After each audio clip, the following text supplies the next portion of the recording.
यहाँ सवाल हमें दिया गया है कि फंक्शन एफ एक्स जो है वो एक ग्राफ के तौर पर प्लॉट किया गया है। यहाँ हमें एफ ऑफ -1 की कदर मालूम करनी है। फंक्शंस के बारे में हम जानते हैं। फंक्शंस क्या होते हैं? एक ऐसा बॉक्स समझ लें जहां पर हम एक वैल्यू इनपुट करते हैं और वो उसको कंप्यूट करके हमें एक वैल्यू आउटपुट दे देता है।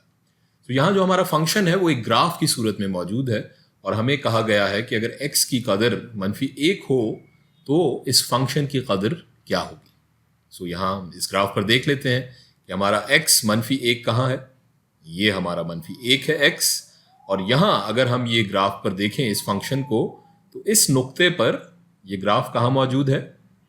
6 पर। हमारे इस x की कदर जब -1 है तो हमारे फंक्शन की कदर क्या है? 6।